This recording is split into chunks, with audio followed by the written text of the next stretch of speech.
Buenas noches a todos. Les damos la bienvenida nuevamente a una nueva fecha del programa de Educación Médica Continua de la Sociedad de Cirugía Ocular. Esta noche contamos con el honor de tener a la doctora Katrina Saad, conferencista de glaucoma, quien nos va a presentar su intervención. Esta es la séptima fecha del programa y aprovecho para invitarlos a la fecha de octubre y la de noviembre con la cual vamos a cerrar este ciclo. Le doy paso a John de Laboratorios AVI, que también los quiere saludar. Bueno, muchas gracias para todos ustedes, una feliz noche, bienvenidos. Es para nosotros un gusto venir a acompañarlos en estas jornadas educativas que son muy enriquecedoras y que desde luego hoy la doctora Katrina Saad nos va a acompañar con el tema de glaucoma paso a paso. Es un tema bien interesante, como ustedes bien saben, es un reto día a día enfrentar este tipo de pacientes y todo lo que logremos para mejorar su calidad de vida es supremamente importante. Entonces, en nombre de Allergan, una compañía de AVI, muchas gracias a ustedes por invitarnos a participar de estas jornadas educativas. Doctora, bienvenida, muchas gracias.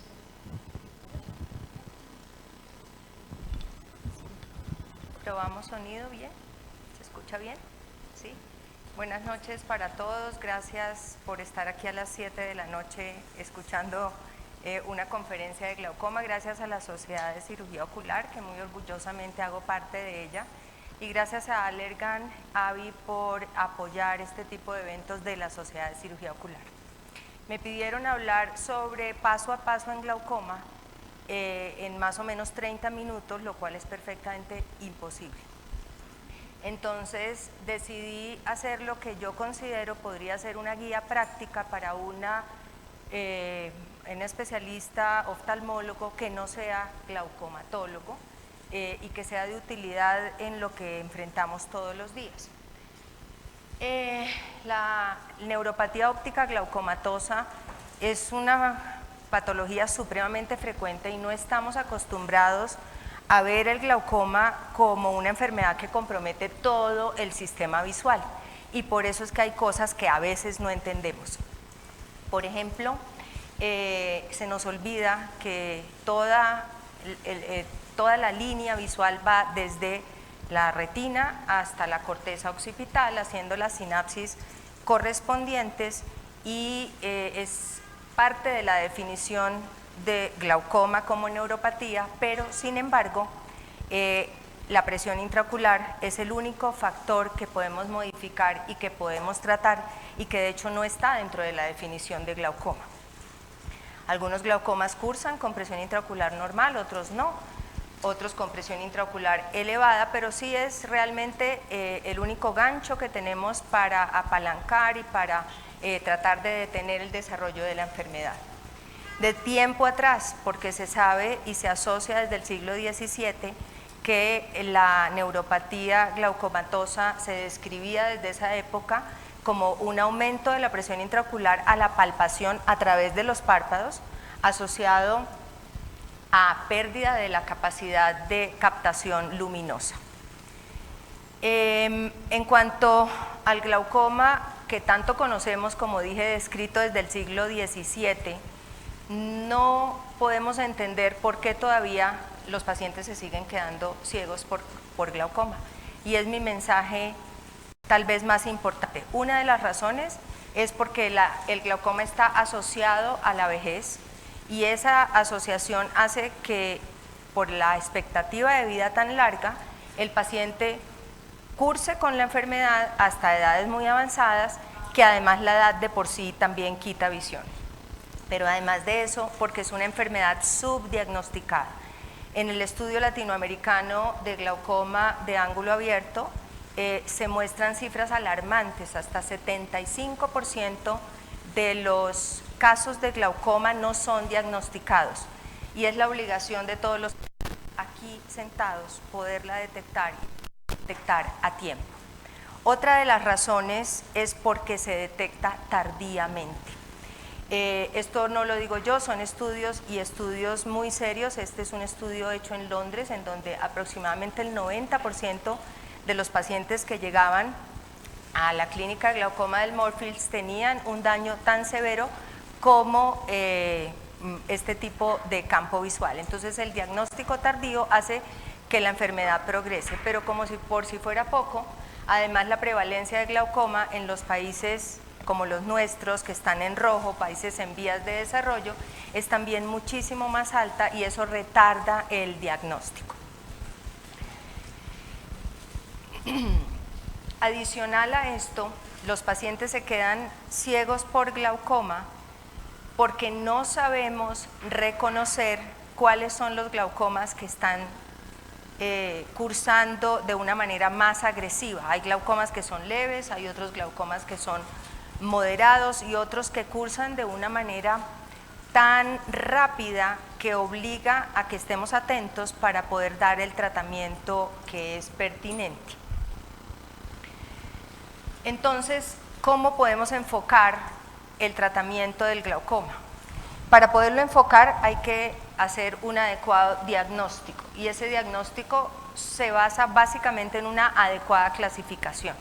Y la adecuada clasificación nos permite saber que el glaucoma de ángulo abierto pues hay que tratarlo de una manera, el glaucoma de ángulo cerrado ser un poquito más agresivos quirúrgicamente y pues obviamente no vamos a hablar de glaucoma de ángulo cerrado, sino vamos a hablar de manejo médico de glaucoma de ángulo abierto. Entonces tenemos la terapia médica tópica, tenemos también la trabeculoplastia láser selectiva, los implantes de liberación lenta de medicamentos que vienen y que van a llegar, pero para esto hay que tener una práctica en algo que no hacemos y que es una adecuada gonioscopia. Si no sabemos hacer una gonioscopia, realmente no sabemos que el paciente tiene este o este tipo de glaucoma porque se tratan de una manera muy diferente. Entonces, entrenarse en gonioscopia tiene que ser un reto y tiene que ser una obligación de las personas que forman residentes y de uno como especialista acostumbrarse a hacerle gonioscopia al 100% de sus pacientes, como lo hacemos los glaucomatólogos. ¿Qué factores de riesgo conocemos? El principal, el factor de riesgo asociado al aumento de la presión intraocular y todos los que ustedes ven ahí que se repiten y se repiten en todas las conferencias que damos de glaucoma, que hay que tenerlos en la cabeza, especialmente el antecedente familiar. De otro lado, y antes de empezar ya en forma con el tema, tratamos a los hipertensos oculares, que es una duda grande que todos tenemos, pues la hipertensión ocular se debe tratar, depende del nivel de presión intraocular y eso nos lo dicen los estudios en donde podemos ver aquí rápidamente que según el nivel de presión intraocular que tenemos, los pacientes pueden, esto es con expectativa a 10 años, tener una posibilidad de desarrollar glaucoma según el nivel de presión intraocular. Y para resumirlo, en el estudio de hipertensión ocular, los pacientes que tienen presiones intraoculares mayores a 28 milímetros de mercurio, y con esto hay que recalcar que 28 sola no, teniendo en cuenta un poco el espesor corneal central, sin que sea ni matemática la conversión, ni mucho menos, sino también como un factor de riesgo, pueden terminar con una posibilidad de tener glaucoma de 5 veces más a 10 años que un paciente que tiene la presión intraocular normal. Entonces les voy a hablar de toda esta farmacología, mentiras, no voy a hablar de nada de farmacología. Esta es la lista de medicamentos que debería arrancar en el siglo XIX con la pilocarpina y que todos conocemos y los puse casi que por orden de aparición, con los dos últimos, los inhibidores de ROCK kinasa y el latanoprosten Bunot, que no tenemos todavía en Colombia, pero pues que se usan en el mundo y hay que saber que existen. Entonces decidí hacer esto de esta manera. Cuando tenemos un paciente de glaucoma y tomamos la decisión de tratarlo, hay que establecer una meta de presión objetivo que se cumpla, que la podamos monitorizar Y esa meta va a depender de que el paciente tolere y cumpla y de que conozcamos los mecanismos de acción complementarios que tienen los medicamentos de la lista que les mostré anteriormente. Y esta curva también hay que tenerla en la cabeza, me encanta, es una curva adaptada, es una gráfica adaptada de las guías europeas de glaucoma, en donde tenemos acá la visión normal y la ceguera, y aquí la vida y muerte de un paciente. Entonces, la línea punteada es la línea A, en donde el paciente va a lo largo de su vida perdiendo algo de visión simplemente por edad. En la línea B vemos cómo el diagnóstico de este paciente se hizo tarde en la vida y tiene una progresión lenta que no lo va a llevar a la ceguera. Se diagnosticó tarde, fue un glaucoma, digamos que de tipo benigno. Lo mismo puede pasar en un paciente joven que le arranca la enfermedad o se le diagnostica la enfermedad en los estadios iniciales de su vida, y la enfermedad va progresando lentamente casi a los mismos niveles de la persona de edad que tuvo la enfermedad tardía. Piensen que por encima de esta línea tenemos un deterioro visual lento y hacia abajo un deterioro visual muy severo, pero miren lo que ocurre con una persona que tiene la vida o el diagnóstico temprano en la vida, la línea roja, la línea E, y tiene un glaucoma muy severo con una progresión muy rápida que nosotros no supimos detectar. El paciente se queda rápido, muy rápido, ciego, y digamos que llega a edad adulta con una pérdida visual lamentable, y que se ha podido evitar si hemos podido detectar esa progresión. Entonces, ¿cuánto bajamos la presión? Y es solo irnos a los estudios. El estudio de hipertensión ocular nos dice que más o menos debemos reducir la presión en un 20%, el estudio de diagnóstico temprano manifiesto de glaucoma aproximadamente lo mismo, el estudio colaborativo nos dice que dependiendo del desarrollo y del estado del campo visual y de la presión intraocular, pero los estudios, por ejemplo, que muestran los casos más avanzados de glaucoma de tensión normal y de glaucoma avanzado, que son el estudio colaborativo de presión intraocular normal y el estudio avanzado, pues nos dicen que tenemos que disminuir la presión aproximadamente en un 33%, y en el AGIS que lo tenemos que reducir por debajo de 14 milímetros de mercurio. Entonces, a un glaucoma más avanzado tenemos que bajarle la presión intraocular de una manera más abrupta, teniendo en cuenta que cada milímetro de mercurio que bajamos puede llegar a reducir la progresión del campo visual hasta en un 10%, o sea, cada milímetro de mercurio realmente cuenta. Pero los pacientes no pueden cumplir a veces, y la tolerancia del cumplimiento se hacen difíciles, uno, por los efectos colaterales, el costo y la disponibilidad, pero también porque a veces es complicado que el mismo paciente se aplique la medicación. Esa es una de las limitaciones, y por eso tenemos que conocer cómo podemos ayudarle a los pacientes y formularlos de una manera que lo que hagamos hoy y la medicación que utilicemos hoy y la que necesitemos utilizar mañana para complementar tengan mecanismos de acción diferentes. Entonces, esta es la lista grande de los grupos, los 5 grupos que podemos utilizar, y de verdad no se preocupen que no les voy a hacer una charla de farmacología, pero sí tenemos que saber cómo actúan. Entonces, los medicamentos que disminuyen la producción de humor acuoso son los beta bloqueadores, inhibidores de anhidrasa carbónica y la brimonidina. Mientras que los que aumentan el flujo de salida por la vía trabecular, pues son los colinérgicos como la pilocarpina y uno de los análogos de prostaglandina, que es el bimatoprost, que además exhibe un doble mecanismo de acción. Y en la vía uveoescleral, los análogos de prostaglandina, los que están ahí, los principios activos que están ahí mencionados, y la brimonidina, que también tiene un efecto sobre la vía uveoescleral. Entonces, si conocemos cuáles actúan por acá y cuáles actúan por allá, pues no vamos a mezclar medicamentos que hagan el mismo mecanismo o que vayan a reducir la presión intraocular por el mismo mecanismo, sería no potenciar esa acción.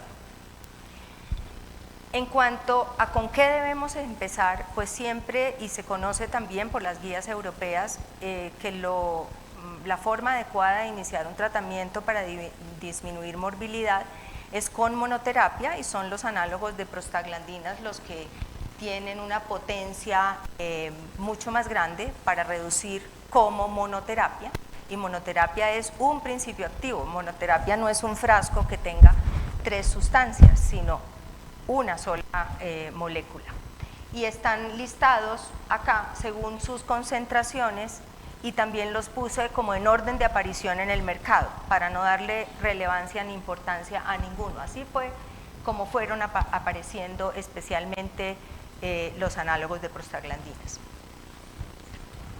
Entonces, la monoterapia es la forma de iniciar, y cuando iniciamos tenemos que saber para dónde vamos. Entonces, si empezamos con una medicación, y ustedes deben haber visto muchas veces este algoritmo, porque es un algoritmo bajado de las guías europeas de glaucoma, pero a mí me encanta porque si uno se sabe este algoritmo, uno puede manejar dignamente un glaucoma. Escogió monoterapia y hubo una buena regulación, es decir, bajó el objetivo, que por ejemplo es el 30%, pues seguimos. Pero si tenemos efectos colaterales, porque todos los medicamentos los tienen, pues entonces podemos hacer 2 cosas. Manejamos los síntomas de esos efectos colaterales, que además son locales, porque las prostaglandinas no tienen mucho efecto sistémico y por eso son muy útiles en las edades avanzadas, por los efectos sistémicos, no los tienen. Entonces vamos a observar, y si no mejora, pues tenemos que sustituir, porque definitivamente los pacientes, algunos, no toleran un análogo de prostaglandina.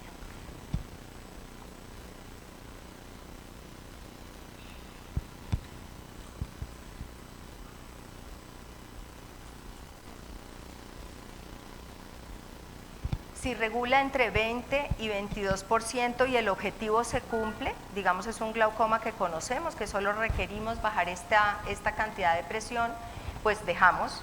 Pero si necesitamos bajar más y llegar a un 33%, pues hay que adicionar. ¿Por qué adicionar? Por alguno de los que no utilizan el mismo mecanismo de acción. No podemos utilizar un análogo de prostaglandina en la mañana y otro en la noche, como a veces vemos fórmulas equivocadas. Si regula menos del 15%, lo que va a hacer un segundo medicamento es realmente muy poco, y lo que debemos hacer es sustituir y empezar a iniciar nuevamente esa combinación. La monoterapia es importante y ayuda porque es más fácil que el paciente cumpla, tiene menos efectos colaterales, tanto locales como sistémicos, y también favorece que no haya efectos a nivel corneal y a nivel de superficie ocular. Miremos, por ejemplo, este caso clínico. Este es un hombre de 30 años que me lo remitió un retinólogo. Yo lo vi por primera vez en el 2012, paciente de raza negra que vive en el Chocó, y consultó por mala visión, pero el padre era ciego por glaucoma. No consultó porque el padre era ciego por glaucoma, sino porque no se sentía bien con su visión. Veía con su corrección en el ojo derecho 20/20 y en el ojo izquierdo percepción luminosa, una biomicroscopía normal con un ángulo abierto, grado 4, y las presiones en 27 y 40 milímetros de mercurio. Estos eran los nervios ópticos del paciente, pues fácilmente en el nervio óptico izquierdo, es más, además parecen de 2 pacientes distintos, ¿sí? Pero son del mismo paciente, Y con esto quiero decir que los casos que traigo son casos de la vida real, no son casos armados, sino son casos estrictos, evolutivos, como se fueron presentando tal cual de mis pacientes, con un espesor central normal y este campo visual. Entonces, un campo visual del ojo derecho bueno, y miren el campo visual del ojo izquierdo, un paciente pues perfectamente ciego con percepción luminosa. Ese paciente le inicié manejo, venía sin manejo, y le inicié manejo con análogo de prostaglandina. Estas son la capa de fibras nerviosas en el ojo derecho 82, en el ojo izquierdo 54, o sea, ya llegó a un nivel piso. Y el manejo que le di fue un análogo de prostaglandina en la noche en los dos ojos. ¿Y ustedes qué esperarían que hubiera pasado? Se controló con un solo medicamento. Era un hombre joven y con un medicamento yo llegué a presiones de 12 en el ojo derecho y 21 en el ojo izquierdo. En el ojo derecho era mi objetivo realmente, el ojo izquierdo ya no tenía una posibilidad de recuperar absolutamente nada, tenía una capa con 54. Entonces teníamos era que mantener el globo ocular, le combiné medicación en el ojo izquierdo y lo dejé con el mismo tratamiento. Recuerden que estaba en 22, bajó a 12 milímetros de mercurio y empecé a observarlo y crearle un poco de conciencia de qué tenía que hacer. Estos son los campos visuales de ese paciente con un seguimiento, quiero que miren acá, hasta el 2017 con un análogo de prostaglandina, 2012, 2014, les dije que vivía en el Chocó, 2015, 2017 y esa fue la última vez que yo lo vi. Espero que esté bien de su único ojo. Acá están las fechas que quería que recordaran. ¿Por qué traigo este caso? Parece como un caso muy bobo. O sea, un caso que se controló con una prostaglandina y bajó y se mantuvo, pues es un caso que nos enseña que si este muchacho hubiera tenido una atención oportuna, habría reaccionado igual de bien en el otro ojo. ¿Sí? Era un caso que podría haber tenido un buen pronóstico solo si hubiera tenido un diagnóstico y un tratamiento adecuado. La monoterapia no es suficiente para muchos de los pacientes y está también estudiado que un 75% de los pacientes, entre un 49 y un 75, llegan a requerir un segundo medicamento. Y ese segundo medicamento que vamos a utilizar, si empezamos con monoterapia con análogo, pues debe ser combinado con un mecanismo de acción complementario que debería ser un inhibidor de anhidrasa carbónica, un beta bloqueador o brimonidina, que es un alfa adrenérgico, porque manejan y actúan por vías diferentes, como ya lo he dicho. De los beta bloqueadores no voy a decir nada distinto a recordar sus efectos sistémicos, porque a veces se nos olvidan. Los efectos colaterales los manejamos todos los días, pero son pacientes que pueden potenciar un tratamiento antihipertensivo sistémico, pueden exacerbar una miastenia gravis y obviamente en los pacientes que tienen problemas bronquiales pues están completamente contraindicados. En la segunda línea están los inhibidores de anhidrasa carbónica, que conocemos y tenemos los dos con sus concentraciones, la brinzolamida y la dorzolamida. No voy a hablar de presentaciones comerciales, también recordar los efectos colaterales de tipo sistémico, importantísimo, a veces investigar que no investigamos la correlación con las alergias que tienen estos pacientes porque son derivados de las sulfas y no se nos ocurre preguntar las alergias, y aunque esto es tópico y las alergias a las sulfas normalmente son por vía sistémica, es un punto que hay que tener en cuenta.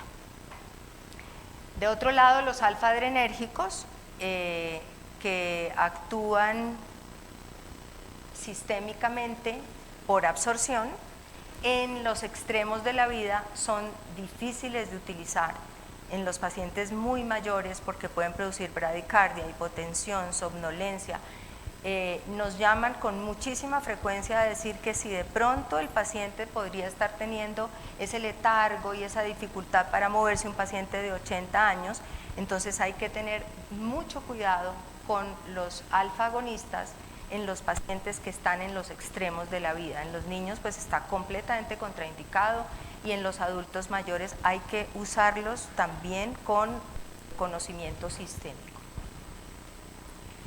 Las combinaciones fijas tienen muchas ventajas, reducen la exposición a preservantes.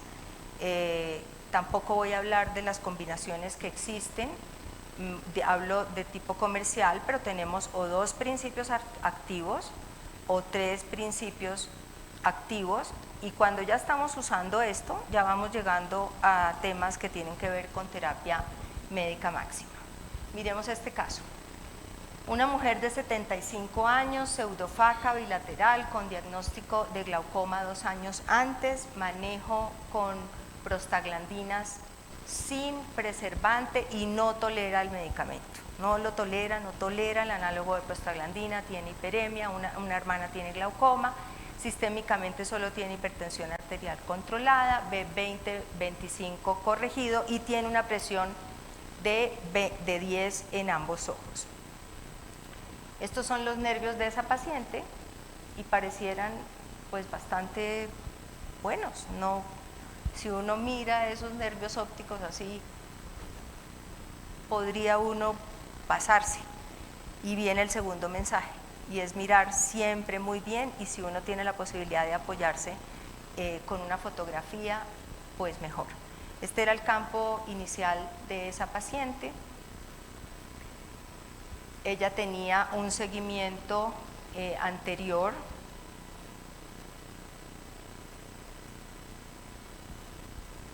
Perdónenme, pero esto o es muy sensible o es un poquito atrasado, entonces tenía un seguimiento desde el año 2010 y yo la vine a recibir en el 2012 y en el 2013 tenía este campo visual que ustedes están viendo acá, con un deterioro importante porque la paciente no cumplía, porque no podía ponerse las gotas y de hecho no se las colocaba. Entonces decidí hacerle un lavado para ver cuál era la presión intraocular basal y tenía una curva de presión plana, incluso le hice una sobrecarga hídrica que ya casi no la hago, pero en ciertos casos la sigo utilizando y lo podemos hablar. Y le mandé a hacer todo esto porque seguía con presiones de 10 y era una paciente que no quería hacer ningún tipo de procedimiento quirúrgico, salvo la cirugía de catarata que ya le habían hecho muy bien hecha, y decidí hacerle un manejo con una terapia combinada en un solo frasco, maleato de timolol con brimonidina, y seguía con presiones de 10, o sea, con o sin, la paciente tenía presiones intraoculares de 10.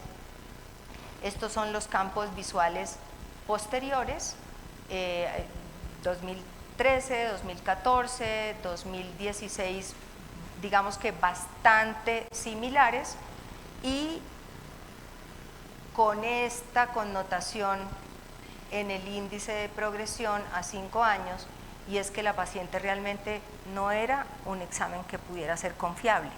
O sea, ella mostraba un desempeño muy desigual en todos los exámenes que hacía y mantenía una presión, digamos que homogénea, pero podría también estar teniendo algunos picos de presión que justificaran eso. Miren esto acá en cuanto a los discos ópticos. Son unos discos ópticos que son pequeños, el disco óptico derecho mide 2.0, el izquierdo 1.8, y en los nervios ópticos pequeños yo sí les recomiendo que tengan mucho cuidado porque la progresión, el cambio y la simple observación de un daño en un nervio óptico que es pequeño es mucho más difícil de observar que en un nervio que sea de un tamaño normal o incluso en una macropapila. Del 2012 al 2016 esa paciente tenía 0 cambio a nivel de sus nervios ópticos, y concentrándome en el ojo derecho, en la en el análisis de, digamos, en el Visual Field Index de ese ojo derecho, que era el que cambiaba más, pues realmente fluctuaba demasiado como para saber si la paciente estaba progresando o no, y la tengo en observación con ese medicamento, asumiendo que esa es la presión que ella maneja y que va a seguir así, y es una paciente actualmente muy cumplidora. Entonces uno tiene que buscar de alguna manera que el paciente cumpla para no tener que llegar a terapia médica máxima, que terapia médica máxima puede ser cualquiera de estas cosas: 3 frascos, 3 principios activos con 3 dosis, o 3 principios activos, 4 dosis, según si estamos combinándolo con brimonidina, o si tenemos una combinación fija triple con una prostaglandina, pues estamos en 4 principios activos y 3 dosis, lo cual hace que el paciente realmente no llegue a tener un buen cumplimiento. Pero terapia médica máxima es lo que el paciente puede cumplir y el paciente puede tolerar. Entonces, se ha demostrado que la posibilidad que un paciente se ponga más de 2 frascos y que cumpla realmente a cabalidad es muy poca, y puede llegar a ser menor al 2%. Este es un caso reciente, yo lo vengo viendo desde octubre del 2020. Es un hombre de 59 años con diagnóstico de glaucoma primario de ángulo abierto desde el 2014. En tratamiento con una combinación fija, era travoprost más timolol, y además usaba dorsolamina. Estas son las agudezas visuales del paciente, un segmento anterior normal, con una buena banda pigmentada trabecular, y presiones de 20 y de 22 con espesor de 522 y 520 micras. Ese paciente con presión de 20 y 22, digamos, uno dice, bueno, miremos los exámenes antes de saber si tenemos que hacer alguna cosa o no. Estos eran los nervios ópticos de entrada del año 2020. Entonces miren lo que hay en el ojo derecho, esa hemorragia peripapilar inferior, que nos dice de una vez que el paciente no está en presiones objetivo y que tenemos que hacer algo con él. Y lo que yo hice fue, ahí está la hemorragia en la foto libre de rojo, que se ven pues muy bonitas, y lo que determiné hacer fue hacerle una trabeculoplastia láser selectiva por estos campos visuales que vi en ese momento en el ojo derecho, ojo izquierdo bastante normal, pero con un seguimiento desde el 2007, 2012, y miren cómo realmente el paciente venía progresando con una rata de progresión importante, 0,7 a 0,9% por año. Es una cosa que hay que realmente tenerla en cuenta. Aquí estamos a 2019 y este es el último del 2020, en donde no solo por tendencia, sino por evento, vemos que el paciente venía deteriorándose. Y el campo visual, después del 5.º campo visual, podemos analizar si el paciente tiene una progresión rápida o si tiene una progresión lenta, según el índice de campo visual, que nos muestra la tendencia con la cual puede progresar ese paciente y que solo está disponible después del 5.º campo visual. Entonces nos dice también qué tan rápido tenemos que actuar, y nos dice además que tenemos que a veces en ciertos pacientes pedirles más de un campo visual al año. Un campo visual puede tomarse 5 años para uno tener la capacidad de definir si el paciente viene progresando rápido o viene progresando lento. Le hice la trabeculoplastia láser selectiva, las presiones bajaron a 15 y 13 y lo dejé con una combinación triple porque con esa hemorragia peripapilar no me atrevía yo a dejarlo solo, y además porque sabía y tenía la certeza por la persona que me lo remitió que el paciente no cumplía, y de hecho no cumplió. Le di cita a los 4 meses y regresó en agosto del 2021. Yo le hice las trabeculoplastias en enero del 2021.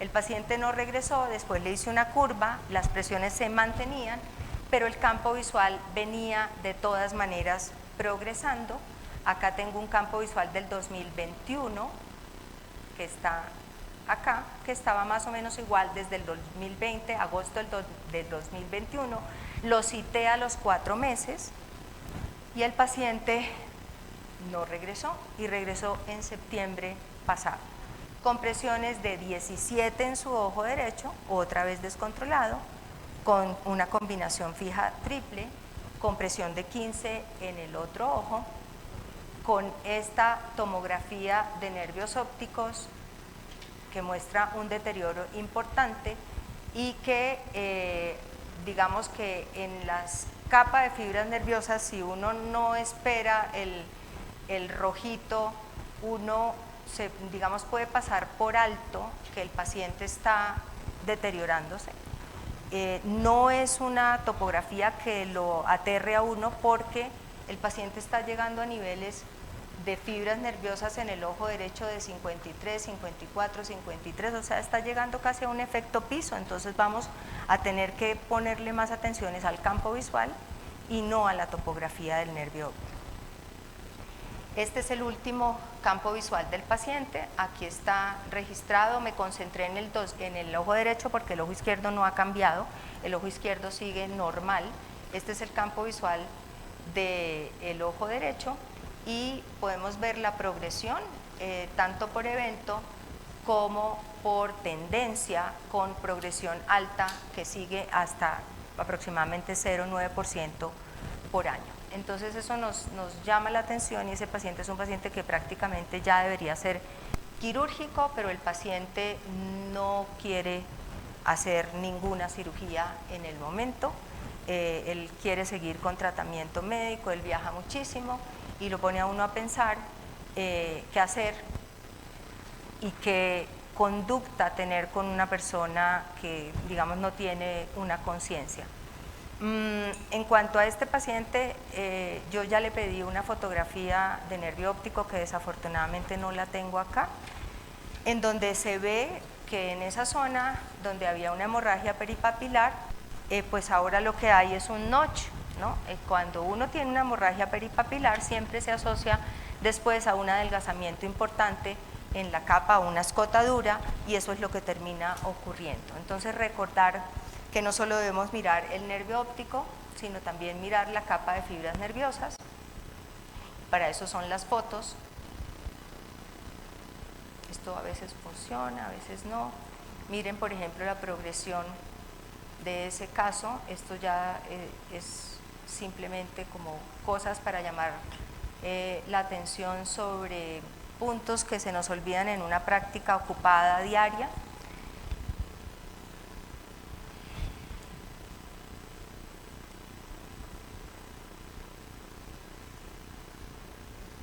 Las hemorragias peripapilares, no olvidarlas nunca, no solo las hemorragias que están sobre la capa de fibras nerviosas, sino también a veces hay hemorragias que están en el disco y por supuesto no son radiadas porque no están sobre la capa de fibras nerviosas, pero indican que el paciente está descontrolado.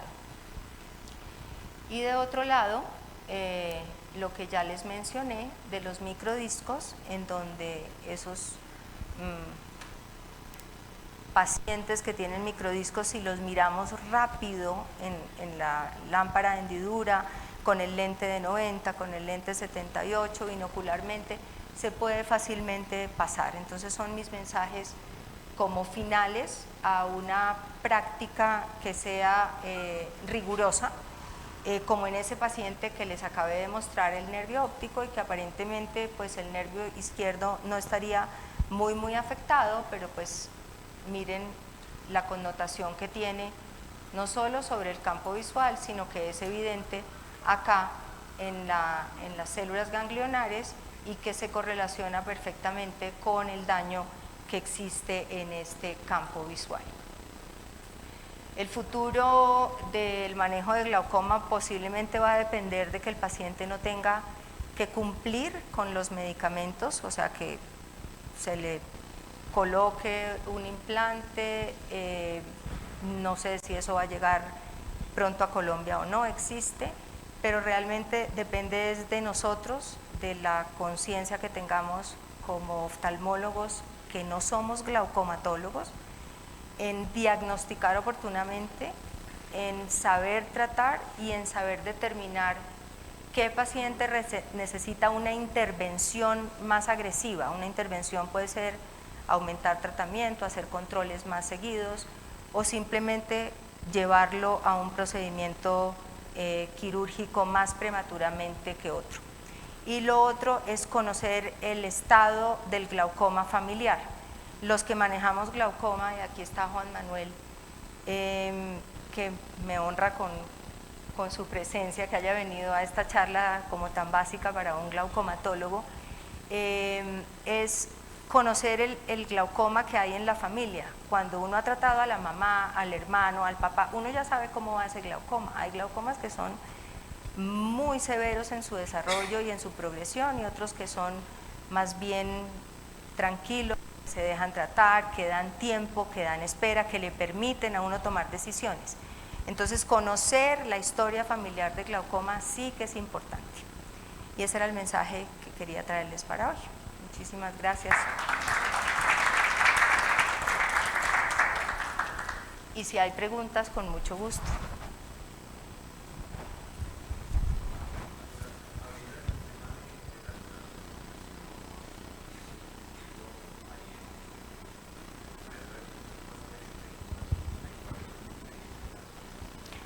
Ok, las pruebas de provocación de ángulo abierto, pues realmente la única con la que tenemos o que podemos hacer es la prueba o la curva de presión con sobrecarga hídrica, que está muy bien estipulada cómo se debe hacer, con el ayuno de 2 horas, con la sobrecarga de 800 centímetros, como ha sido descrita en la literatura, pero hay mucha información que no la apoya, que la controvierte, y por eso yo creo que viene un poco en desuso. Yo particularmente sí hago curvas en esos pacientes, curvas cortas, curvas de sobrecarga hídrica, en esos pacientes que tengo demasiada duda de si el paciente me está haciendo un pico en algún momento que yo no pueda detectar, porque se está deteriorando, por ejemplo, o tengo una duda diagnóstica. Entonces, ¿para qué sirve una curva de sobrecarga hídrica? Sirve cuando es positiva, ¿sí? Cuando tú dices 12, 12, 12 y de pronto 22, y una curva hecha por uno mismo, y uno dice, uy, qué alivio, o sea, sí hay algo que está pasando, sin que eso se pueda extrapolar a las 24 horas del día, porque lo ideal, ustedes ya lo saben, sería ir a tomarle la presión intraocular en la cama del paciente a las 5 de la mañana, sin abrir la cortina, que está absolutamente demostrado. Pruebas de provocación de ángulo estrecho yo no hago, porque pues eso no se hace. Realmente para eso está la gonioscopia, ni siquiera el VM. Y ustedes se dieron cuenta que yo solo hablé de ángulo abierto, porque para hablar de ángulo cerrado eso es otro capítulo muy distinto. Es una enfermedad mucho menos estudiada que la de ángulo abierto. Si uno compara la literatura, lo que hay en publicaciones de ángulo cerrado contra ángulo abierto es, no sé, 4 o 5 veces más de publicaciones sobre glaucoma de ángulo abierto que sobre ángulo cerrado. Y el glaucoma de ángulo cerrado lo puede dejar a uno ciego de la noche a la mañana. El glaucoma de ángulo abierto, si uno está de buenas, pues es de a poquitos.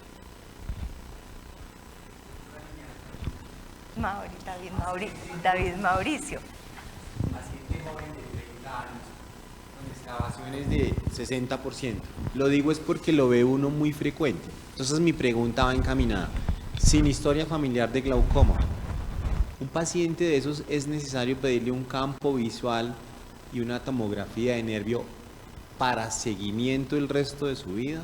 ¿O con presiones de 10 y 12 uno asume simplemente que es la configuración normal de su nervio óptico y que no requiere de nada más? Porque con frecuencia ve uno de esos casos y uno dice, ¿será que le pido? ¿Será que no le pido? Presión de 10, 12, que pues, uno debería o no debería. Depende de varias cosas. Ya dijiste que no tiene antecedente familiar, pero hay que mirar si tiene otros factores de riesgo, ¿sí? Por ejemplo, en los pacientes miopes hay que cuidarse bastante de que no se le escape a uno un glaucoma, porque los discos de los miopes se parecen a glaucoma, y uno puede tener miopía y tener glaucoma. mirar que no haya absolutamente nada en la cámara anterior, porque yo desafortunadamente veo muchos casos de glaucomas pigmentarios y pacientes con dispersión pigmentaria, ni siquiera glaucomas pigmentarios, síndrome de dispersión pigmentaria sin glaucoma, que se dejaron de diagnosticar y el paciente jóvenes, miopes, llegan con glaucoma.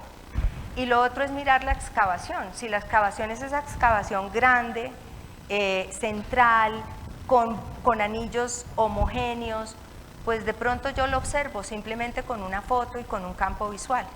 Pero si el paciente tiene una excavación de 0,6 como tú la describes, pero es alargada en sentido vertical y el reborde inferior es adelgazado y uno le ve algo en la capa de fibras nerviosas, pues ahí no hay duda que el paciente hay que seguirlo.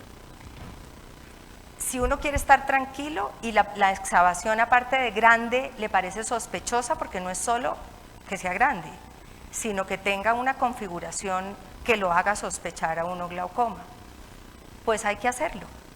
Y hay que hacer el campo visual, y hay que hacer la paquimetría, y hay que hacer la tomografía de nervios ópticos, y siempre una foto. ¿Y hasta cuándo? ¿Sí? La pregunta es ¿hasta cuándo? Porque ahorita Juan Manuel nos puede decir, pero yo estoy, por ejemplo, mi consulta está saturada de sospechosos de glaucoma. Yo estoy saturada y a veces me llamas tú, que vea a un paciente y estoy hasta acá porque tengo 5 sospechosos que los vengo siguiendo y uno tiene que saber hasta cuándo sigue al sospechoso de glaucoma. Esa pregunta no tiene respuesta para mí. Yo no sé si tú quieras opinar algo. Pues los sospechosos hay que seguirlos siempre, eso no tiene límite. Yo no creo que llegue uno al punto en que le pueda decir a un paciente, vea, en los últimos 15 años usted no ha tenido cambios, pues ya no le dio glaucoma, ¿no? Esa es una afirmación imposible de dar, además porque puede que le dé glaucoma más adelante, puede que antes no lo tuviera y puede que tenga la genética y le dé glaucoma más adelante. Probablemente puede uno ir espaciando un poco más los controles y seguir con tranquilidad las cosas. En sospecha de glaucoma, la clave es que uno concientice al paciente de que tiene esa sospecha y de que no lo sabemos y que no sabemos si tiene o no glaucoma, pero que tiene que estar en vigilancia y para los oftalmólogos muchas veces es difícil que el paciente le diga, bueno doctor, pero dígame, ¿tengo o no glaucoma? Y que usted tenga que asumir como la posición de, qué pena, pero yo no sé, o sea, que aparecer como ignorante o como que no estudió bastante o que no sabe a lo que se está enfrentando, pero resulta que no, esa es la realidad. Y uno tiene que asumirle, decirle al paciente que la posición es sencillamente que no lo sabemos, pero que no podemos descuidarnos porque el glaucoma es una enfermedad que si le llega a aparecer es mortal para el ojito y que si se pasa desapercibida se quedó ciego. Entonces esa posición de que yo cómo voy a asumir decirle si lo tiene o no lo tiene, pues es como decir que yo no soy capaz y que no tengo la formación científica para decírselo. No, hay que asumirlo y concientizar al paciente. La sospecha de glaucoma es un seguimiento de toda la vida, y con relación a lo que decía David, precisamente ese examen inicial de base es el futuro del seguimiento. Entonces ese examen es importantísimo. Después que uno le haga un OCT cada 2 años, o cada 2 años y medio en un caso de sospecha leve, está bien. En un caso de sospecha mayor, pues de pronto cada año. Tampoco cargar al paciente con 20 exámenes, que es otro error que cometemos. Y es que le pedimos absolutamente de todo y lo que hacemos es tener una cantidad de información que no sirve para nada. Pero básicamente una buena fotografía, un análisis estructural tipo OCT, y un campo visual de base son básicos. Fíjense que todos los casos que mostró Catrina, vean las fotos cómo siguieron en el tiempo, vean los OCTs cómo siguieron en el tiempo. El glaucoma y la sospecha de glaucoma es eso, es seguimiento en el tiempo. Ahí uno nunca puede decir, ¿Ya se salvó o no se salvó? Y quería hacer énfasis en la conferencia muy bonita de Catrina en dos cosas. Primero, cuando ella dijo al comienzo que los responsables de que la ceguera por glaucoma no avance o que la reduzcamos somos todos. Y en eso tiene que estar toda persona que tenga contacto con un paciente desde el punto de vista de salud visual. Y ahí está lógicamente optometría y el oftalmólogo general. Y tienen que tomarse un minutico más de su tiempo en la consulta para hacer una gonioscopía adecuada, que es un examen que se demora 1 minuto, no se demora más. Entonces dicen, no, pero es que yo no soy experto en gonioscopía. No, es que uno, para ser experto en algo, lo único que tiene que hacer es aprender a hacerlo y hacerlo y hacerlo y hacerlo.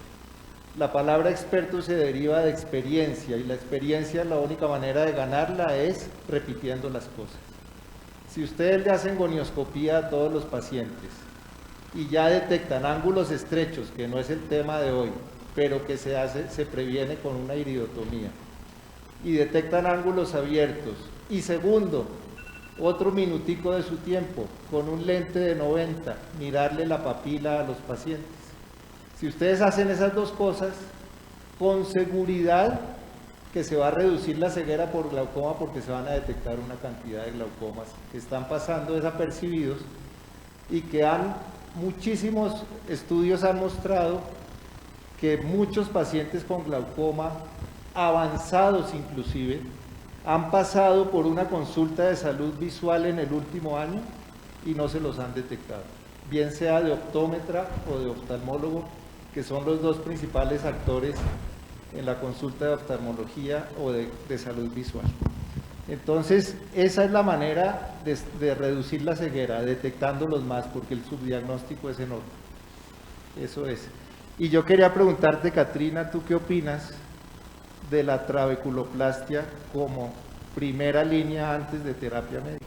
Sí, es una de mis opciones, pero yo lo decido con el paciente.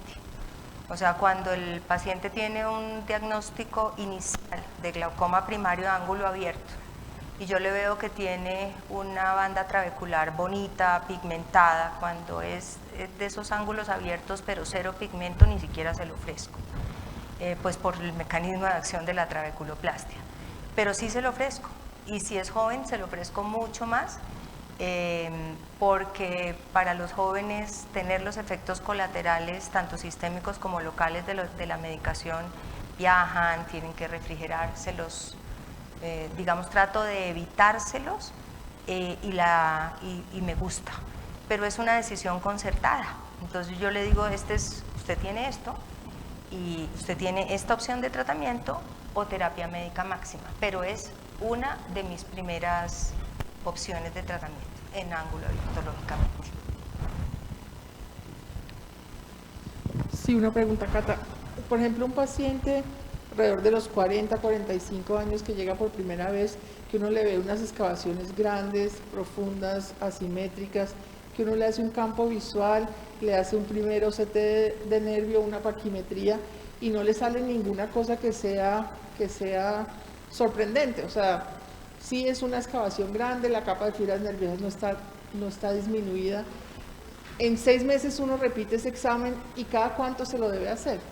O sea, si salió normal, digamos, está dentro del rango de sospechoso, un examen cada 6 meses está bien, siempre y cuando su mamá no se haya quedado ciega por glaucoma, y volvemos a los factores de riesgo.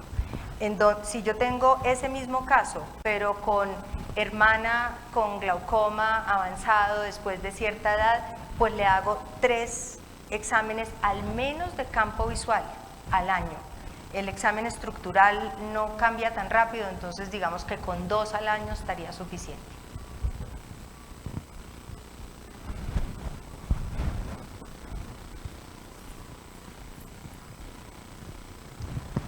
Doctora, ¿cuándo envía usted la polisomnografía y los estudios de extensión?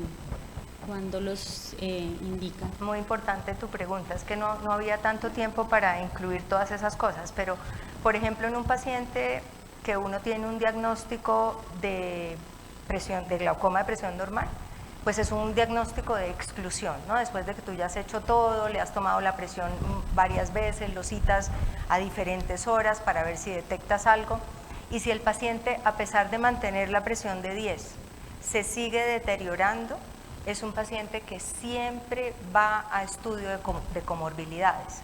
Y mi nota es la misma siempre, o sea, paciente con glaucoma, con presiones intraoculares controladas en el rango normal, con progresión a nivel de nervio óptico, campo visual, por favor estudio sistémico que incluya polisomnografía y holter de tensión arterial, porque hay que detectar también los dippers nocturnos, los pacientes que están haciendo hipotensiones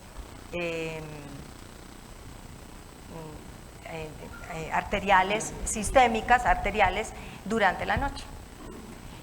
Y hay que manejarlo conjuntamente, y no vas a creer que eso es infrecuente, eso es bastante frecuente. Ahora, una razón de subdiagnosticar que el paciente tiene una presión fuera de rango, a veces es desconocer el espesor central corneal. O sea, un paciente que tiene una cirugía refractiva, por ejemplo, que le corrigieron 7 dioptrías de miopía y tiene una córnea de 410 micras, pues ese paciente va, obviamente paquimetría, pero ojalá tuviera por lo menos 1 hora o un Corbis, porque ese paciente sí que puede, uno de esos exámenes, explicarle a uno por qué el paciente no va bien. Y hay muchas cosas nuevas a nivel de tonometría de no contacto, que he tenido que aprender a la fuerza, porque aquí hay un colega que a veces me manda uno que otro paciente que va con Corbis y me tocó ponerme a leer y a estudiar, y lo presenté ahorita en el Congreso Nacional, y en lo último hablé de un factor de riesgo que se llama el factor de rigidez corneal que da el Corbis y que puede ser muy predictivo para glaucoma, y hay un futuro ahí que nos podría ayudar a explicar esos casos que no entendemos.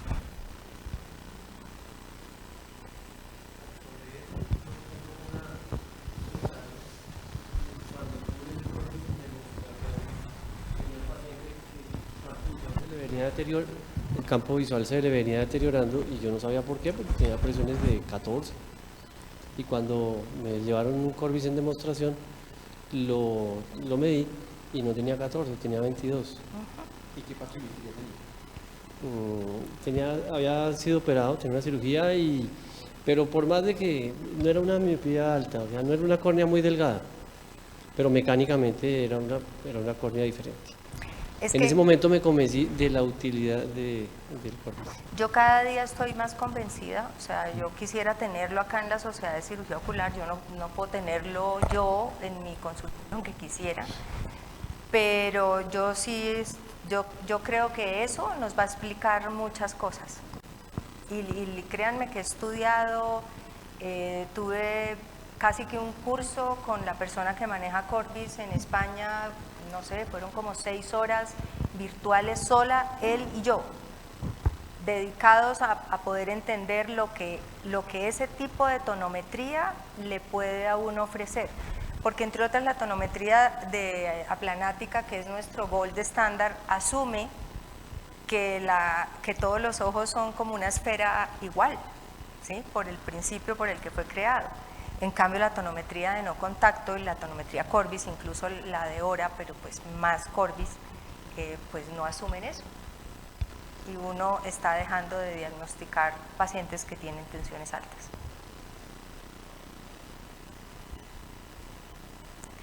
Lo que sigue será hablar de glaucoma de ángulo cerrado, que ese es el tema que a mí más me apasiona en el glaucoma, porque ese es tal vez el único en donde uno realmente le puede cambiar el pronóstico y cambia el curso natural de la enfermedad. O sea, un paciente con enfermedad por cierre angular diagnosticada aquí y diagnosticada aquí es un paciente muy distinto. Pero eso será otro día. Muchas gracias.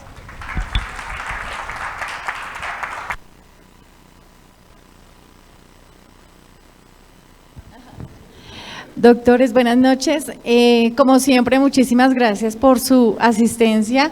En nombre de la Sociedad de Cirugía Ocular y AVI, una compañía de Allergan, Como siempre, gracias. Esperamos verlos en un mesecito con otra charla que tendremos de ojo seco con el doctor Jesús Andrés Rosas. Ya les llegará la invitación. A la doctora, muchísimas gracias por el tiempo, la dedicación para esta excelente charla y bueno, que pasen una feliz noche y que gane Colombia.